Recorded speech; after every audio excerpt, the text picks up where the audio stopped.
Buenos días, buenas tardes, buenas noches, dependiendo desde dónde nos escuchan, nos ven o nos siguen a este programa Economía y Desarrollo por Universal TV Digital. Bueno, antes de tener ya directamente la entrevista de hoy, o la cita que tenemos hoy, quiero compartir algunas noticias de relevancia de lo que se está dando en el mundo y en nuestro país, muy brevemente. Bueno, pues después de esa gran cita que se tuvo en Jackson Hole la semana pasada, ahora se está haciendo cábala acerca de la tasa de recorte que tendría el interés de referencia de los Estados Unidos. Hay quienes dicen que ese recorte sería en torno a 0,35%, hay otros sostienen que sería un poquito más, 0,50%. Recordar que actualmente la tasa de referencia está a 5,50, esa banda entre 5,25 y 5,50 en los Estados Unidos.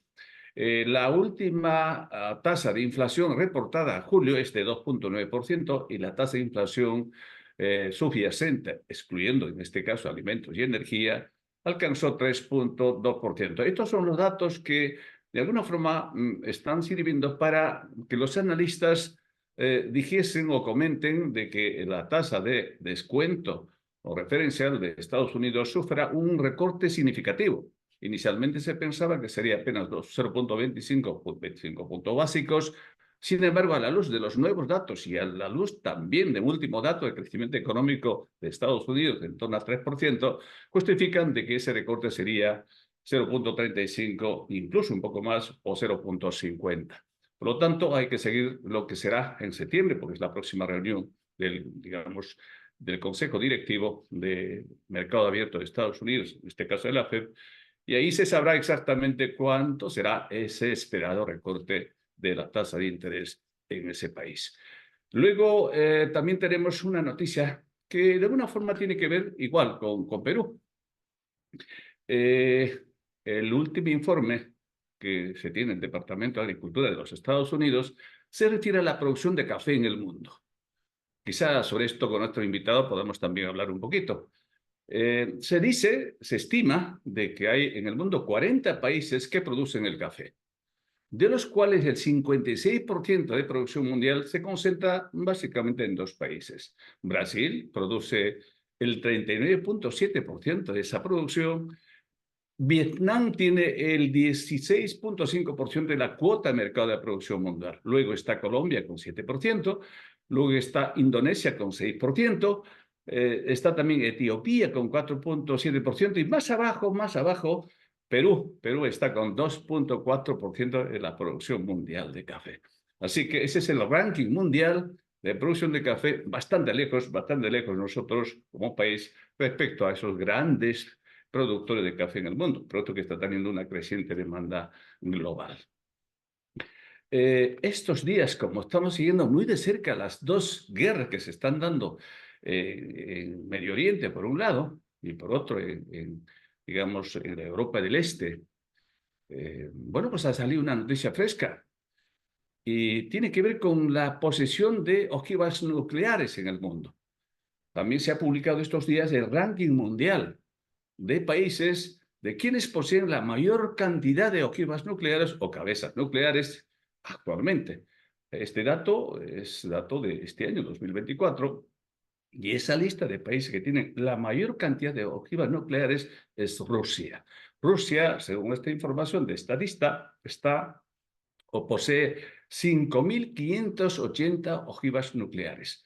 Luego Estados Unidos con 5.044 cabezas de ojivas nucleares, China con 550, Francia 290, Reino Unido tiene 225 ojivas nucleares y un poquito más abajo India con 172, Pakistán con 170, Israel que también tiene 90 ojivas nucleares y Corea del Norte, ese pequeño país, tiene 50 cabezas u ojivas nucleares. Así que estos países son los que tienen las famosas bombas atómicas y se está prestando mucha atención porque estamos inmersos en una creciente crisis geopolítica. Seguimos hablando de la economía, en este caso de la economía global. La segunda economía o la primera, dependiendo cómo se lee la producción mundial, En este caso, un poquito datos de China. La proyección de China para este año, 2024, según el Banco Central de China, es de 5%. Sin embargo, los datos revelan hasta este momento llegaría apenas a 4,8%. ¿Y a qué se debe esto? Porque esta aparente ralentización de la economía china, bastante difícil llegar a esa meta del 5%, pues entre otras cosas, se debe a que el negocio inmobiliario, el negocio de la famosa real estate, está disminuyendo significativamente. Es persistente la caída de ese mercado llamado mercado inmobiliario y una postura fiscal, según la información que proporciona el propio Banco de China, una especie de una política fiscal restrictiva.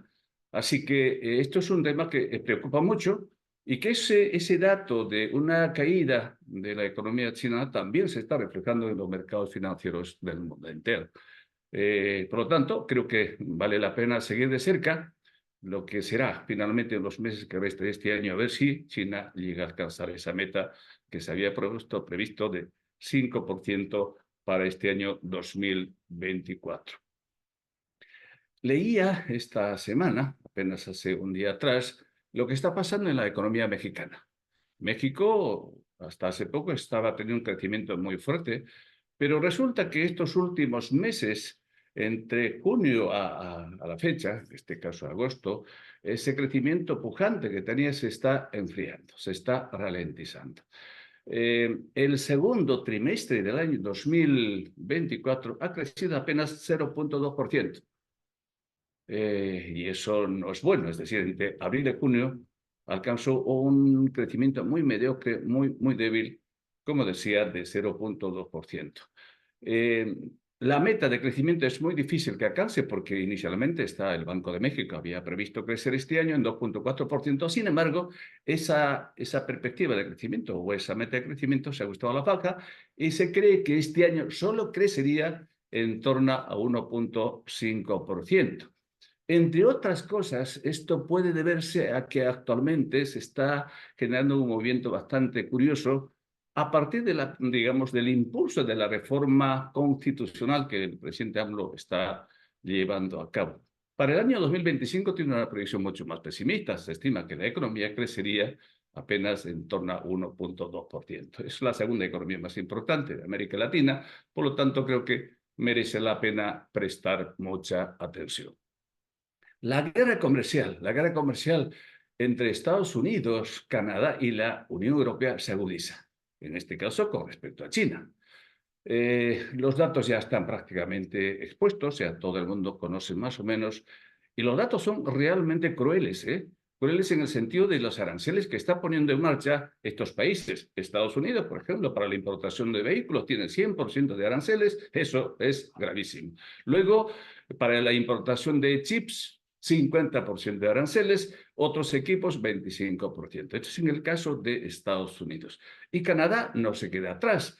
Canadá ha impuesto unos aranceles para la importación de vehículos o de carros eléctricos, 100% para la importación de acero chino, 25%. Y en el caso de la Unión Europea es un poquito más, digamos, es más generosa en este sentido. Por ejemplo, para la importación de vehículos, de lo que estaba hasta este momento 10% de aranceles, ha subido hasta 36%, un rango de 17 a 36%. Así que esto va a generar mucho más, digamos, conflicto y, por supuesto, China reaccionará y reaccionará fuerte. Recordemos que China, para unos, es la primera economía mundial, para otros, la segunda economía mundial. Y del plano internacional, la última noticia que sí es preocupante. Es un informe que da las Naciones Unidas. ¿Y qué dice las Naciones Unidas? Pues dice en su informe de población mundial, dice que disminuirá la oferta laboral en la Unión Europea hasta el año 2050. ¿En qué porcentaje? Pues algunos países son realmente, la situación es realmente preocupante. Por ejemplo, la oferta laboral en Alemania actualmente está en 45%, bajaría de 53 millones a 45 millones. La oferta laboral en Francia, que actualmente está en 40 millones, bajaría a 37 millones. Italia, que está en 37 millones, bajaría a 27 millones. España, que está en 31 millones, bajaría a 23 millones. Y así sucesivamente. Es decir, el panorama realmente es sombrío en los próximos 10, 15 años. Y esto empujará seguramente a los países de la Unión Europea a que sean un poco más generosos en el sentido de que permitan la migración de esa mano de obra que tanto les hará falta para que la economía, eso que llaman bienestar en la economía europea, se mantenga por lo menos en parte. Y en el plano peruano, dos noticias muy puntuales. El último reporte del Banco Central de Reserva revela una noticia interesante, una noticia que me parece buena, positiva, diríamos. Las reservas internacionales netas de nuestro país se ha disparado, porque es exactamente la palabra, creo yo, más afortunada, a 81.978 millones de dólares.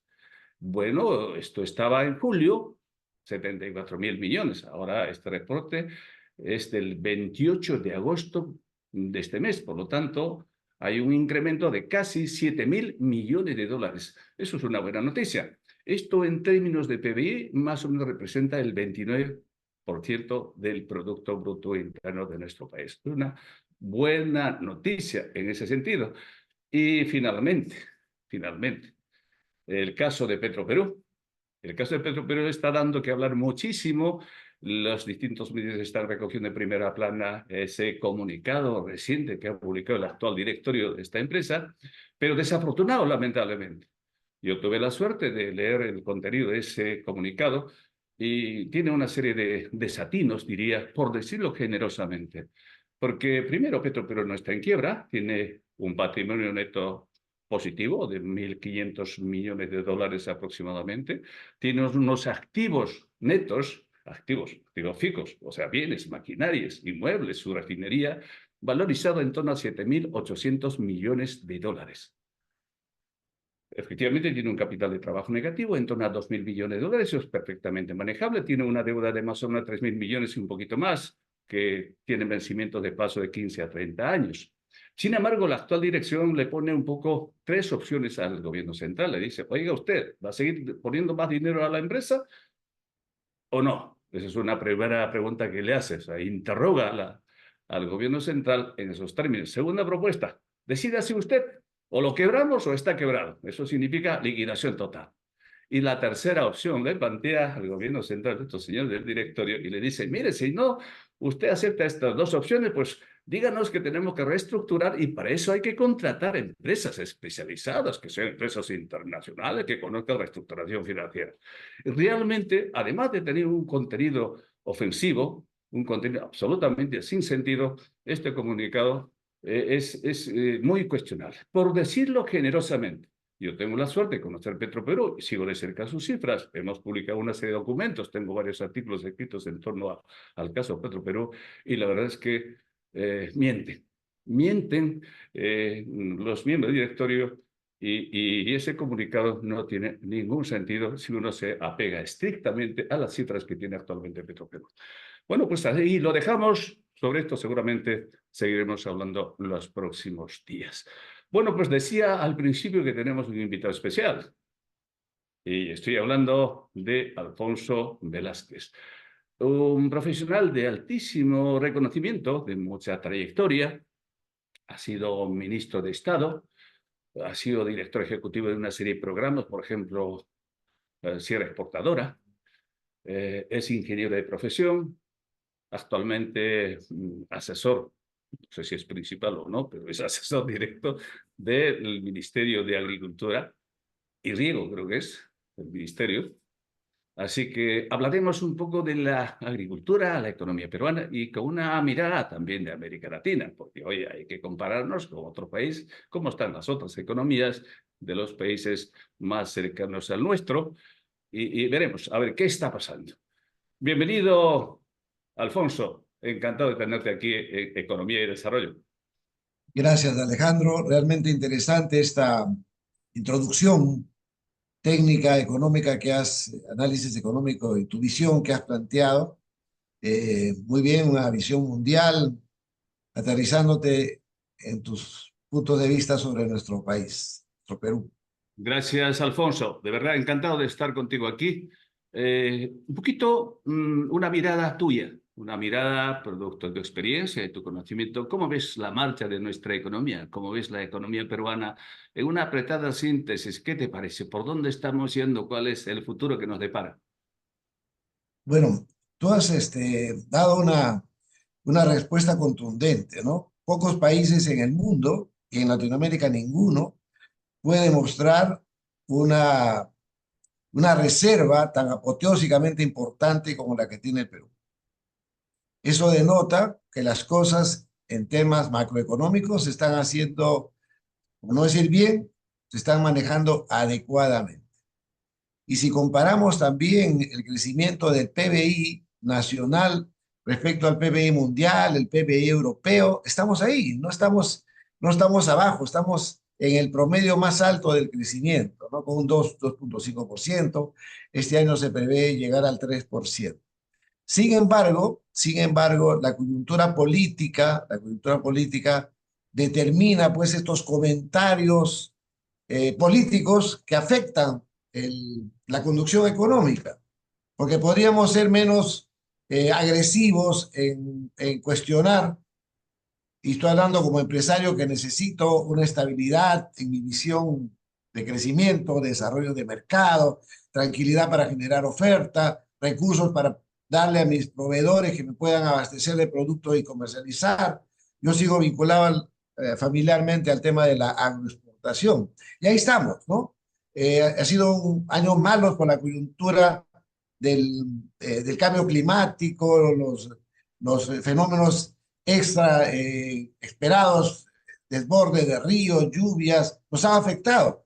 Y ese calor afecta también la productividad de los campos. Pero ahí estamos, adelante.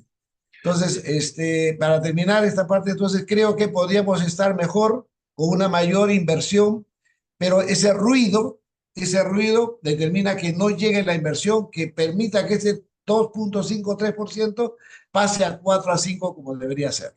O sea, según tu punto de vista, Alfonso, el balance sería positivo.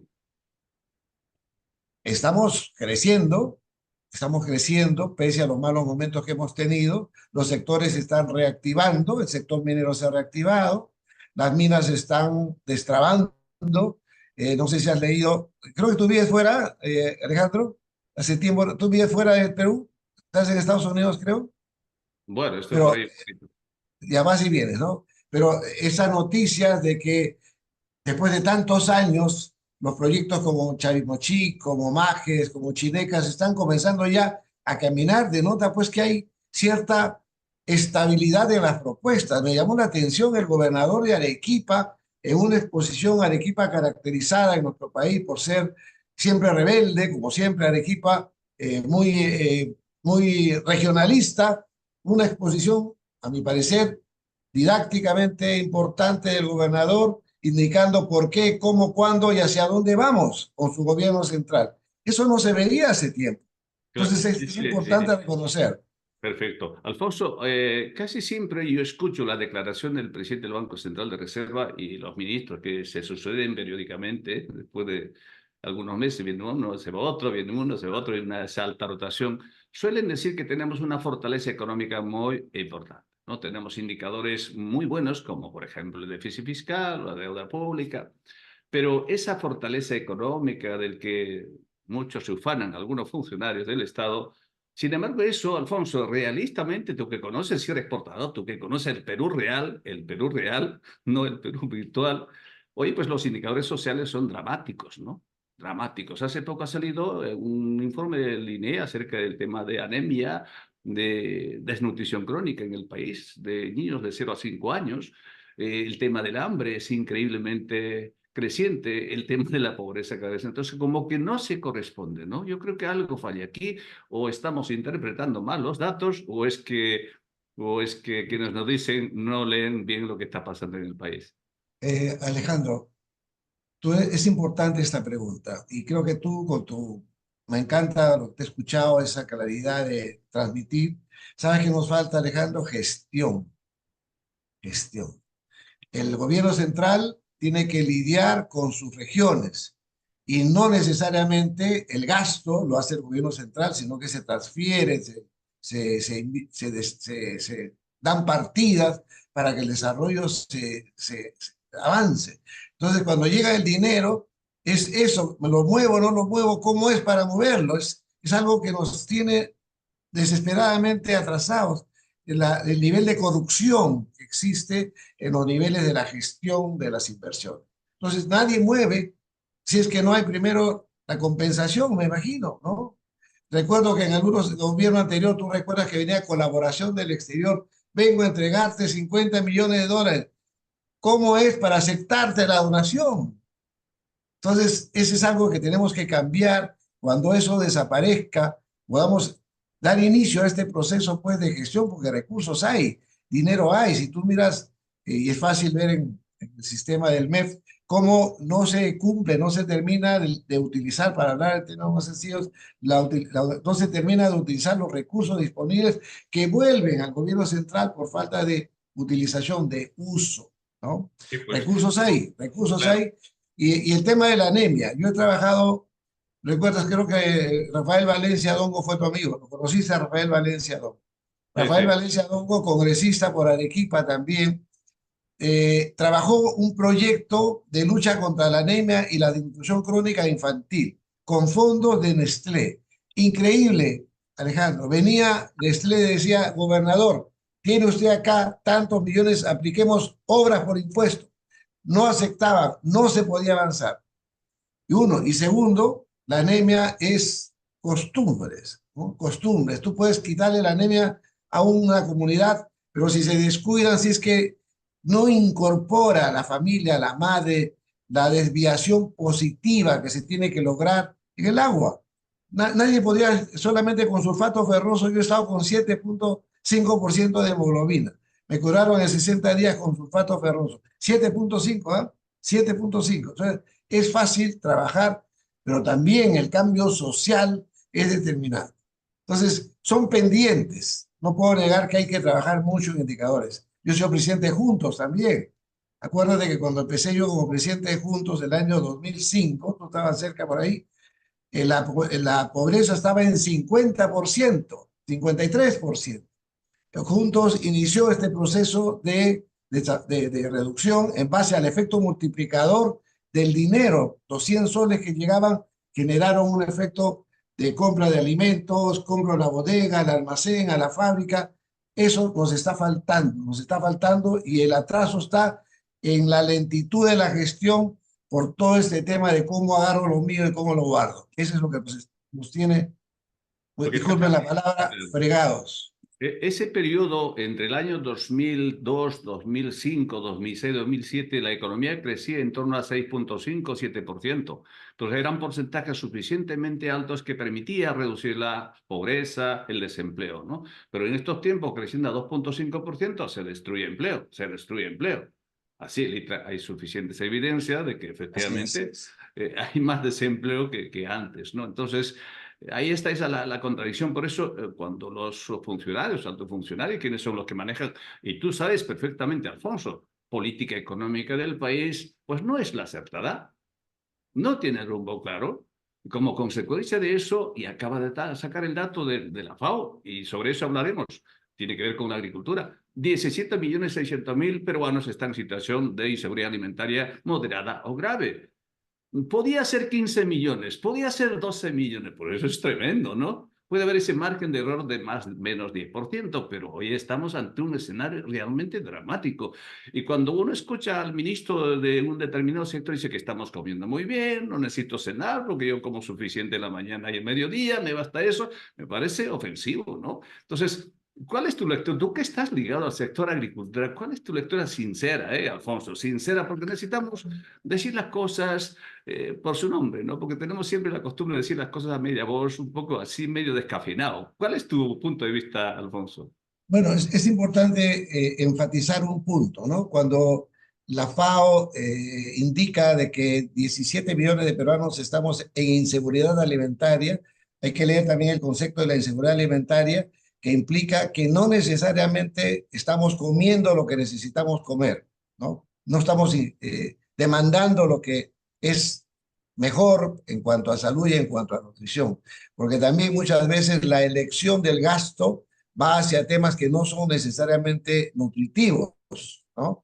Comemos mucho pan, donde no te nutre el pan, mucho chocolate, mucho fideo, por donde va la preferencia del gasto. Y eso lo Pero hemos comemos visto también, más barato porque no da para más.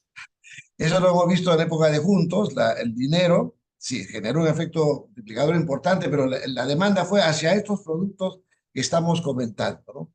Eh, También la mejora que se está visualizando en esta redistribución, porque lo que falta es una mejor redistribución, tiene que estar también acompañado por el sector empresarial.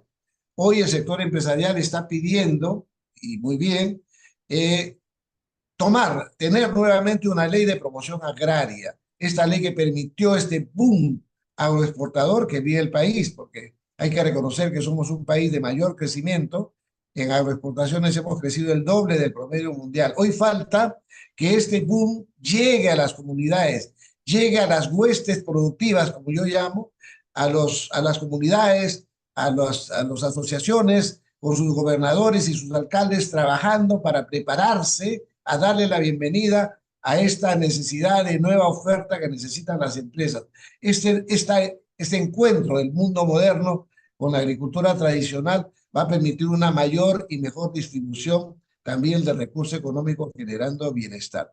Y por supuesto, también hay que reconocer, Alejandro, que hemos tenido pues un atraso tremendo en las inversiones del sector minero. Mucha traba, mucho obstáculo para poder dar inicio a estos procesos pues, de reactivación en los entornos mineros que hoy con un sector minán atento, permanentemente escuchando las quejas de la población para que el cumplimiento de las normas ambientales se den antes del visto bueno de la producción, es algo que está caminando. Es un Perú ya que se ha modernizado en su concepto. Si nosotros quitamos la oposición muchas veces por cuestiones también políticas que ha evitado que en Cajamarca, que en Arequipa, que en Apurímac avance la inversión, eso indudablemente reduce las posibilidades de redistribución y no permite que ese 4 o 5% que tú muy bien mencionas, imagínate, con cada 10.000 millones de dólares de inversión estamos aumentando un punto. Ya hay 50.000, 60.000 millones de dólares esperando su momento. Ahí tiene 6% más. Podemos estar creciendo al 8 o 9% si dejamos de politizar la inversión en el país. Pero mira, Alfonso, este último dato del Ministerio de Economía y Finanzas, finalmente, mi experiencia personal es esa, quienes manejan la política económica de nuestro país es la burocracia del Ministerio de Economía y Finanzas. El Congreso pone su visto bueno y ya está. Es mero trámite pasar el presupuesto público al Congreso, ellos apenas lo miran por encima, debaten cosas muy superficiales, luego se aprueba lo que dice el MEP y lo que dice el Consejo Fiscal. Fíjate, Alfonso, a mí me preocupa como peruano, de carne y hueso, que conozca el mundo real. Crecimiento en promedio hasta el año 2028, 3%. Menos que este año. Con 2,5-3% de crecimiento, Alfonso, la situación va a ser peor, en términos reales, de lo que estamos pasando ahora mismo. Entonces, ¿qué está haciendo el Ejecutivo? ¿Qué están haciendo los ministros que no replantean estas cosas? ¿Cómo hacen un cambio de timón para que el crecimiento sea mayor? No es baladí lo que acaba de decir Julio Velarde. 616 millones de dólares que han salido entre abril y junio fuera del país. Muchísimo dinero. ¿Y por qué se va ese dinero? Pues básicamente incertidumbre política, social, etcétera. ¿Por qué no le dan ustedes, lo que está en la administración pública, cierta certidumbre, cierta seguridad, cierta confianza, incluso a los propios inversores locales? Porque no depende de la gestión pública. La gestión pública la veo, no es la ideal. Sé que hay problemas de gestión en los sectores, lo veo en el ministerio. El ministro está intentando destrabar tanto a la gestión interna como las oportunidades afuera, pero no es fácil con una burocracia pues acostumbrada a andar a un ritmo. Yo tengo un ritmo y siento que quieren colaborar las áreas, ¿no? Cuando yo voy, invito, convoco el Ministerio de Agricultura, pero la experiencia misma no les permite ir al ritmo que requiere el destrabe de las acciones que se tienen que realizar. Y hacia y tú lo sabes muy bien, eres un economista que analiza, no hay crecimiento si no hay inversión privada. De acuerdo. Y no hay inversión privada, no es porque haya inseguridad, el empresariado está de la mano con el gobierno actualmente, pero las señales políticas, ¿no? De los candidatos, de la organización, de los candidatos con mayor posibilidades de éxito del lado de la izquierda en este momento, pues ahuyentan, asustan por las declaraciones que se están dando, ¿no? La nacionalización total de la propiedad. Bueno, No, no, ¿tú qué yo, harías, pues? Dice que el dinero es dice que es el más asustadizo de los elementos del mundo, ¿no? ya. Escuchas eso y vuela, pues, Alejandro, y seguramente tú tendrías también acá tus reservas guardadas, dirías, ¿dónde las guardo transitoriamente? ¿Para qué voy a invertir si mañana viene, ya lo declararon, van a expropiar, ya está declarado? Eso, ese entorno ahuyenta. Claro, es bueno para las masas, ¿no? Las masas populares dicen, uy, qué bien, va a venir un gobierno que va a quitarle a los ricos para darle a los pobres, el Robin Hood moderno. Y eso, indudablemente, entenderás que no genera inversión. No, yo creo que no es izquierda la que plantea eso, ¿no? Yo creo que es personajes que van para aquí, para allá y que no tienen las ideas claras, que no solamente ese segmento llamado izquierda, también la derecha no tiene ideas claras, las ideas que ellos tienen siempre lo mismo, ¿no? Lo mismo, más mercado, menos Estado, más mercado, menos Estado. Y tú supongo que defiendes el Estado porque estos últimos 20 años, 24 años estás en el sector público. Yo Y soy un híbrido que aplica mi gestión privada en el sector público. Quiero bien. mostrar, pero quiero terminar en Un esto. sector Los, público eficiente, ¿no? Un sector público eficiente, transparente, que rinda cuentas, evidentemente, ¿no?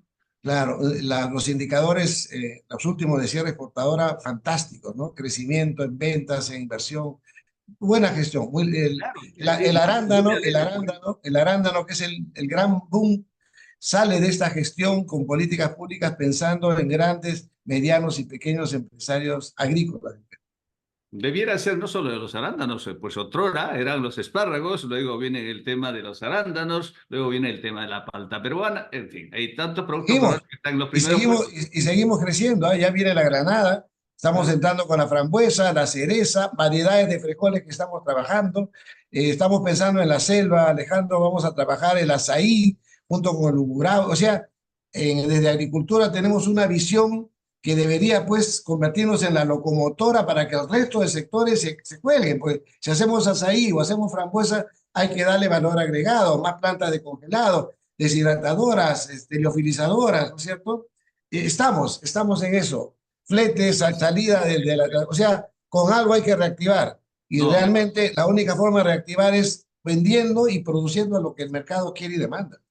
sí, por supuesto que sí, ¿cómo no podemos estar de acuerdo? Sin duda que sí.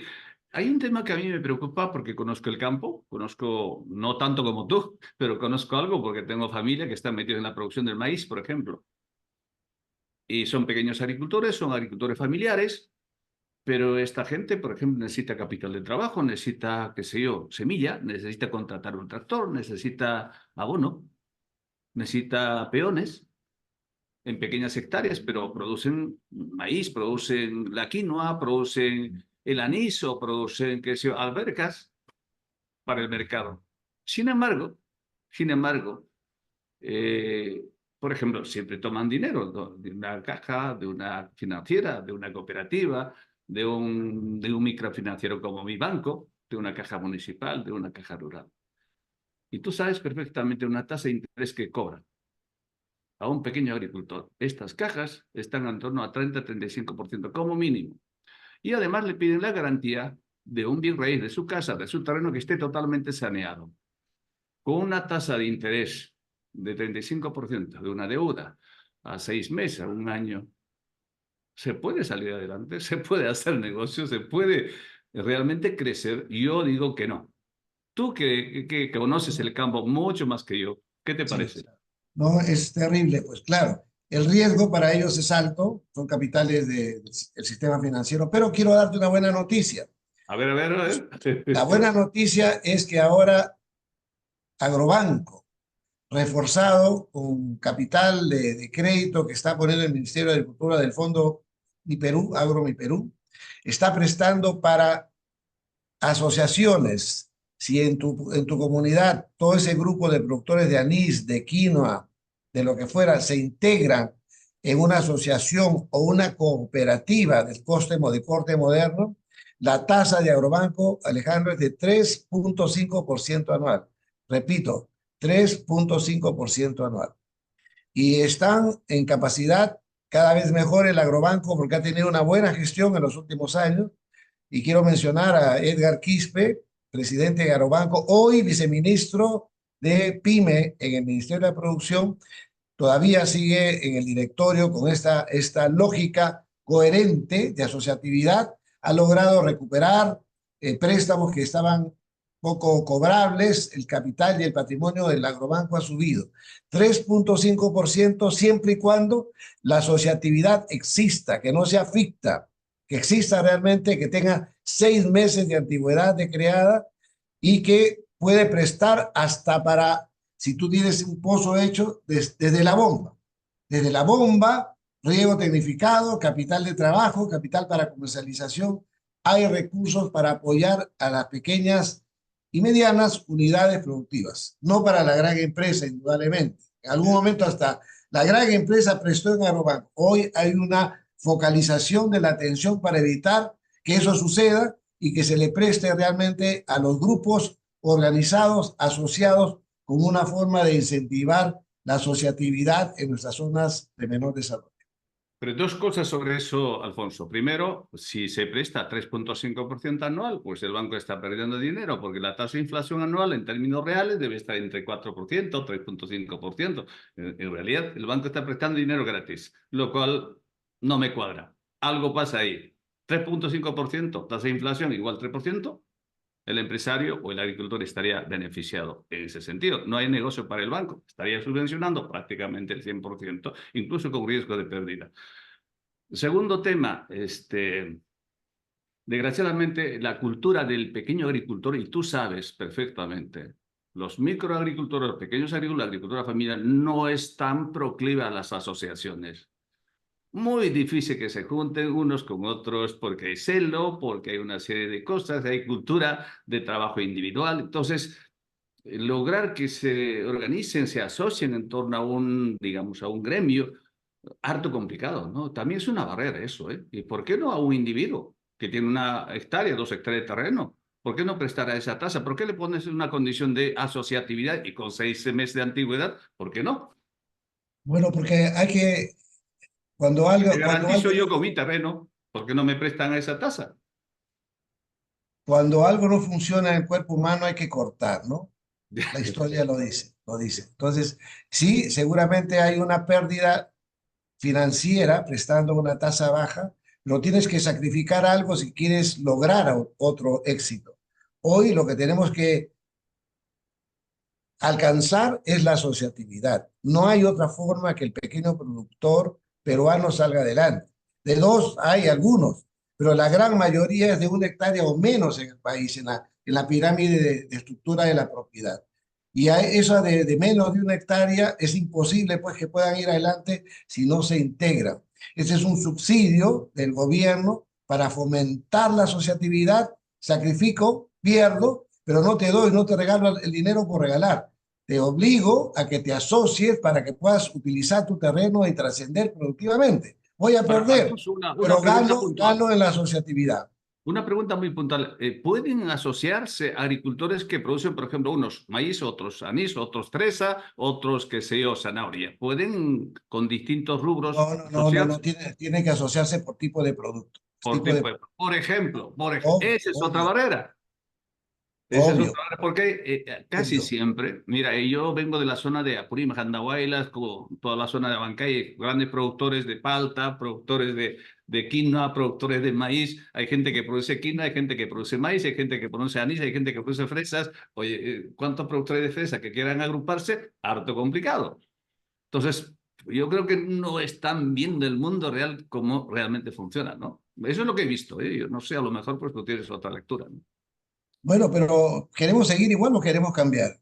¿Quieres seguir Lo comentando? sé, por Pero eso mismo digo, ¿por qué? te Yo tengo pregunto, una te pregunto, familia, yo te pregunto, ¿eh? pregunto, te pregunto, ¿quieres seguir comentando toda la vida que no avanzamos o quieres comentar qué bueno avance, así como has comentado días abiertos con los 81.000 millones de dólares del BCR. Entonces, quisiera que aquí a un tiempo digas, carambas, lo que me comentó Alfonso Velázquez el 30 de agosto del 2024 de asociarlos para motivar su crecimiento se está cumpliendo.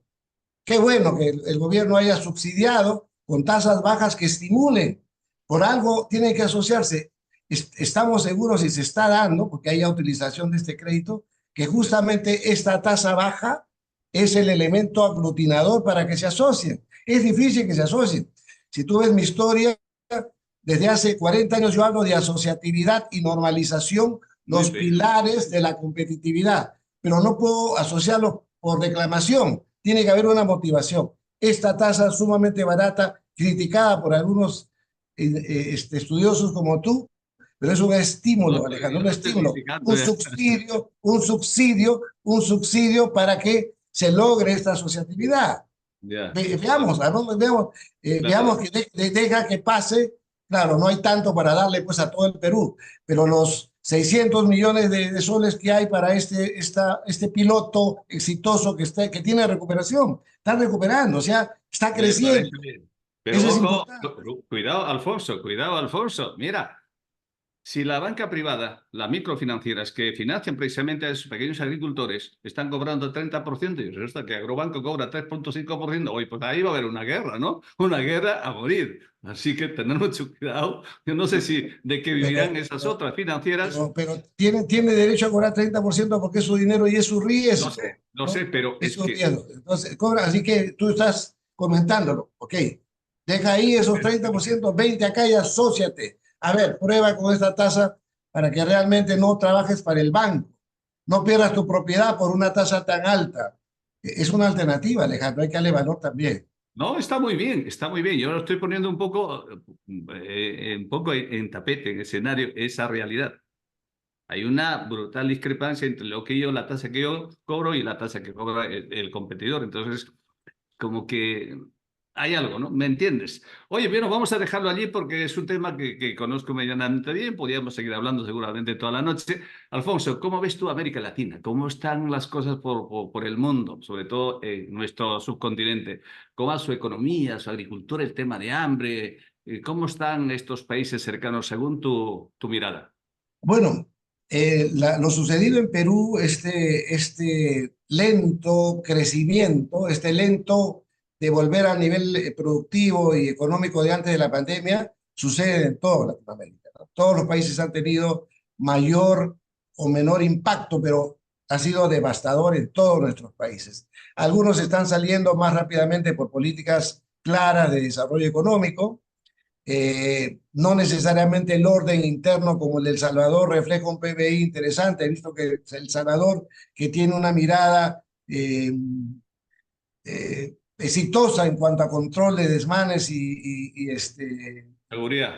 desorden interno, tiene un PBI que es de los menores en nuestro país. Entonces, un tema no va con otro. Entonces, yo creo que es un tema de la gestión, el tema empresarial, el tema de las oportunidades también, y esta posición de la línea media para arriba, el crecimiento del PBI, donde está el Perú, indica pues que las condiciones geográficas de nuestro país y cómo nos miran con admiración y envidia esta nueva etapa que se está armando en el Perú, fruto de este puerto de Chancay, el puerto de Callao que se está modernizando, el aeropuerto que se está modernizando, generando un hub importante, la inversión anunciada en los Estados Unidos en Corío para hacer frente y también tener una alternativa de puerto, megapuerto en el sur, nos da una posición interesante porque ya se habla pues de inversiones de costa a costa, Pacífico, Atlántico, para traer la soya y otros productos de Brasil, posicionándonos en un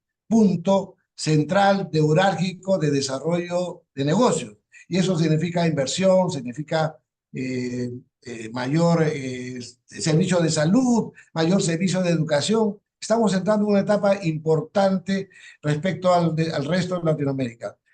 Tema político también es determinante. Hemos visto cómo Colombia, su impulso se ha detenido, ha decrecido en su PBI por efecto de las discrepancias en el modelo económico. Chile está dejando atrás la política netamente socialista como la que intentó el presidente Boric en sus inicios, está recomponiéndose. Argentina ha sido una sensación, como esta loca mirada del presidente Milei ha permitido controlar la inflación, reducir la tasa de cambio, generar expectativas interesantes de desarrollo y de crecimiento argentino.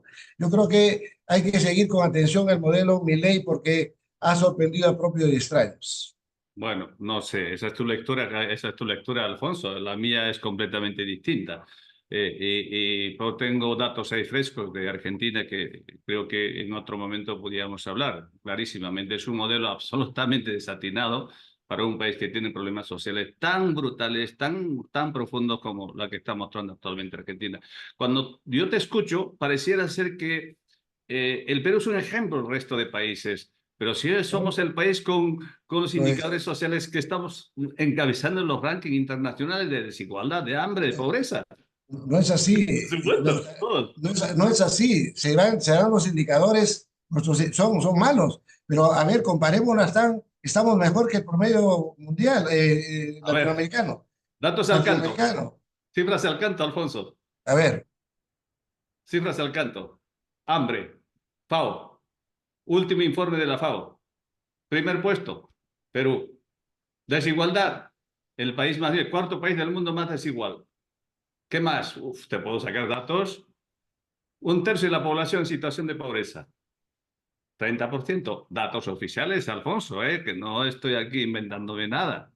Así que no somos precisamente, ¿cuánto, ya no no hablar tengo, de corrupción, ¿eh?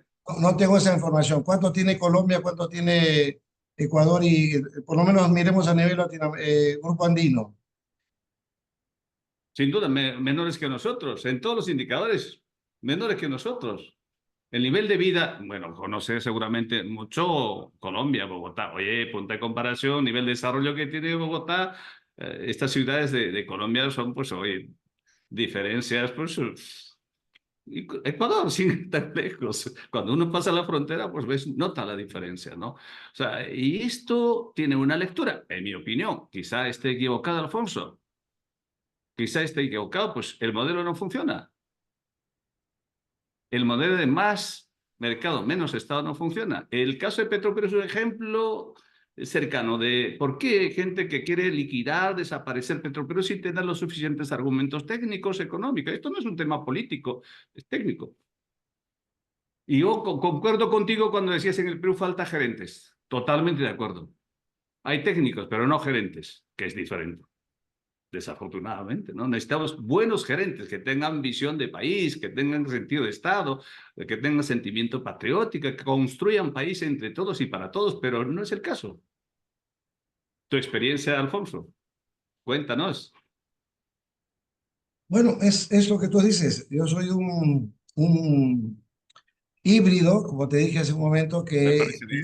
logro aplicar mi experiencia en la gestión pública. Tengo 12 años apoyando intermitentemente la gestión pública. Un buen año, recordarás el año de que se pusieron las salvaguardas a los productos chinos, el año que se capturaron los barcos piratas en el mar. No ha habido otra captura similar, la más grande captura contra el contrabando, las cuotas a la pesca, la campaña Cómprale al Perú, que hasta ahora se escucha y se recuerda. O sea, cuando me ha tocado ejercer, he aplicado lo que estoy comentando ahora y lo que miro ahora y lo que espero poder hacer como asesor en el ministerio, ¿no?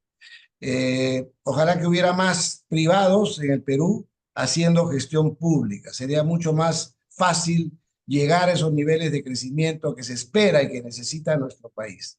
Lamentablemente no es así, no creo que es por falta de rumbo, es porque la coyuntura política obliga a tener una estructura de poder ampliada, ¿no? En donde cada miembro de esa estructura tiene sus fichas y sus jugadores que tienen una visión individualizada. Creo que faltaría eso, ¿no? Lo que faltaría sería una visión integral de un solo estilo, un solo modelo para poder interactuar, ¿no? Si yo pudiera decidir ahora qué hacer en mi sector, propondría la creación de un consejo intersectorial sectorial de asuntos productivos, sí, orientado hacia el mercado, siempre, Alejandro. Pero ¿qué dice el para poder, ministro, supongo? ¿Qué no, dice pues el no sé, ministro? Una propuesta como la que tienes ahora. bien, por eso tengo libertad, yo estoy avanzando, estoy muy contento, libertad de proponer y de actuar. Yo estoy avanzando muy bien en mis temas, ¿no? Me parece El bien, me tema de los parece bien. nuevos productos, el tema del acceso de la agricultura familiar a los programas sociales. He tomado esa, le he pedido al ministro, déjame ser el que vincula la producción de la agricultura familiar hacia los mercados. Déjame ser el vínculo con Caliwarma para que Caliwarma y otros organismos de Estado compren en la medida que la agricultura familiar registrada en el padrón de productores, se llama PPA, padrón de productores agrarios. Los grupos grandes podrán seguir vendiendo a quien tenga que vender, pero van a vender comprándole a mis agricultores familiares, debidamente organizados, con apoyo técnico, con mejores semillas, con trazabilidad, con asistencia técnica para que mejoren la calidad y su utilidad en el negocio, finalmente, que es producir, procesar y vender. Entonces, este modelo que estamos aplicando para Caliwarma, inicialmente, luego lo voy a proponer aplicarlo a producciones al Programa Mundial de Alimentos. Me imagino un Perú que crece en su sierra y con frijoles, por ejemplo, que cumple el Programa Mundial de Alimentos, muchas huestes productivas articuladas a producir a los programas mundiales, generando empleo aquí, ¿no? Entonces, es un No, trabajo, totalmente, totalmente. un estilo en que estoy inmerso 24 horas al día trabajando estos temas. Está muy Estoy bien. Oye, qué generando, bien, qué bien. generando cada vez más seguidores y apoyo en el Oh, ministerio. Me pues si encanta. haces, Me si encanta. haces, Alfonso, cosas interesantes, cuenta conmigo, cuenta conmigo. Por lo menos seré tu hincha y apoyándote ese proyecto. Gracias, gracias. A mí me Sí, sí. encantaría que la agricultura de mi pueblo, de mi región y del resto del país crezca, no que haya Tú apoyo sabes que, directo. Mira, yo veo en carne propia directamente agricultores que sufren, pasan peripecias para intentar vender su producto. Viene el mayorista, el intermediario, plum, lo cogen con condiciones y plum, terminan perdiendo sí. casi el capital. Ese caso específico. Lo que vamos a hacer es conocer esta producción, por eso que ya tienes tu padrón de productor agrario. En ese padrón de productores agrarios hagamos un piloto con tu pueblo, con tu gente, que las comunidades y las provincias que tú estás involucrado familiar y circunstancialmente estén enmarcadas en el padrón. En general, conociendo los productores, ya no va a venir ese intermediario a comprar en forma prepotente y le quiere pagar el 50% de lo que espera el agricultor, porque vamos a lograr que intermediarios más conscientes organicen esa producción, que puedan adelantarle un dinero, adelantarle al productor, que le den semilla, que le digan así la calidad que tienes que producir, porque yo, intermediario, aliado tuyo, voy a registrarme contigo, vamos a ser socios en esta búsqueda de que los programas sociales me compren, porque tengo a ti, a ti, a ti, todos los empadronados como aliados en esta nueva etapa que estamos gestionando.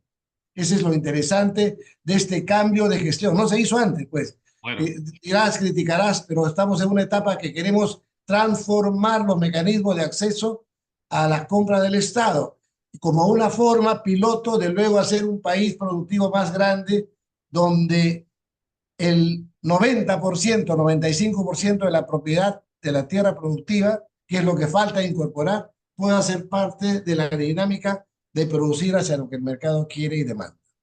mira, yo tengo un par de frases muy sencillas. La educación y la agricultura salvará al país. Sin educación, sin agricultura productiva y competitiva, no hay manera. No hay manera. Bueno, eso es lectura mía, porque No, estoy no, no, no, convencido no, de eso. no, me alegro que también no los he inventado, no será ni el primero ni el último que lo diga, ¿no? Yo no lo he No, dicho no, no, nunca, no, no, no, para nada. No faltaría más. se entiende que es algo de sentido común. Me alegra que Pero ese muchos sentido más, común es lo que justamente más, menos, eso es lo que que tiene justamente menos poco a sentido poco. común de la gente. Pero Ahora, por eso es que nos inventan.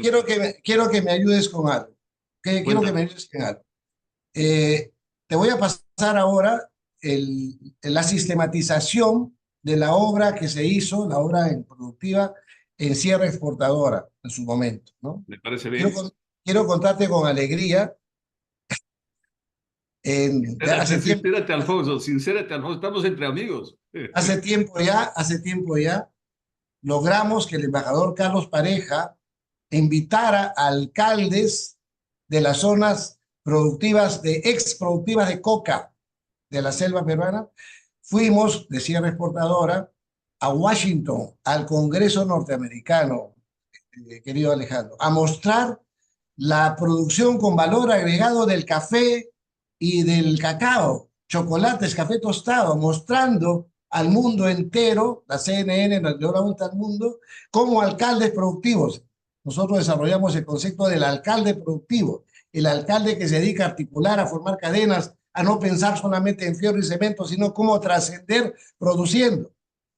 Reconocimiento mundial de estos alcaldes. Eso fue en diciembre del 2017. En enero del 2018 yo ya no era jefe de Sierra Exportadora. Demasiado éxito, ¿ok? Pero sin embargo, hay un libro que se llama La sistematización del modelo de Sierra Exportadora. Sí. Sistematización, ¿ya? En ese libro se escoge, porque no puedes producir de todo, pues, ¿no? Escoges los programas nacionales que llamaba nosotros. El queso maduro, por ejemplo, es un éxito hoy. El arándano, ¿has comido el arándano del Perú? Sale de esta política de Sierra Exportadora de mi época, ¿no? Entonces, hay 10 programas. Cada gobernador debería tomar parte de estos programas. Por ejemplo, el de Huancavelica, cerca de tu entorno, donde estaba mi amigo Maciste Díaz en algún momento. Huancavelica produce lana de alpaca, más abajo trucha, luego quinoa, palta, quesos maduros, ¿ok? Con esos 5 productos. ¿Qué hace el gobernador actual? Educación. Sí, educación, pero estos productos los incorpora al sílabus de su región. Le dice al director de educación, incorpórame esto y desarrolla la quinoa. ¿Qué variedades hay? ¿Cómo se siembra? ¿Qué es arribo tecnificado? ¿Cómo se cosecha? ¿Cómo se mecaniza? ¿Cómo se le da valor agregado? ¿Cómo se genera una cadena productiva? ¿Qué cosa es la quinoa pop? ¿Qué es la quinoa ready to eat? La palta, que es una palta congelada, la lana de alpaca. O sea, que los chicos de las burguesías locales, porque cada región tiene su burguesía, tiene sus propiedades y sus tierras, se queden a explotar su riqueza, su territorio, su asociatividad. Con 3.5 encima de crédito que tienen de tasa, sí es posible comenzar a generar producción articulada a la riqueza territorial. E inmediatamente que cada gobernador proponga proyectos de inversión nacionales en base a una planta de descardado de la alpaca arriba, una planta de proceso, o sea, poder darle industria territorial. Y vas a tener la cantidad de empresarios exportadores nacionales e internacionales que van a venir ya a transar, a comercializar. Entonces, esa educación sí, pero una educación con un contenido altamente productivo que te oriente. La educación, y además si te permite generarles ingresos suficientes, te va a la estabilidad para comenzar a crecer y desarrollar productivamente, como muy bien lo has citado y mencionado. Coincido totalmente. Alfonso. Excelente, Alfonso. Gracias por estar conmigo en esta conversación sincera, creo yo. Perdona que te he puesto un poco incómodo, pero oye, pues esto no es una entrevista, es una conversación, ¿no? Y cada uno tiene su punto de vista. Bueno, Yo tengo una mirada diferente, seguramente. Así que de eso se trata y de eso sacamos lecciones, sacamos de alguna forma algunas conclusiones. Nada, no, pero Alfonso, has hecho que me enerve productivamente, has sacado alegría y entusiasmo de seguir construyendo, sirviendo, desarrollando Perú. De eso se trata. Alfonso, muchísimas gracias. Ya se nos ha vencido el tiempo. Espero tener una próxima conversación de este tipo, una conversación profunda, y yo estoy seguro que lo haremos. Espero que vuelvas a este programa y nosotros encantados de tenerte aquí. Muchísimas gracias. Muchas gracias por la entrevista. Muy amable. Muchas gracias, Alfonso.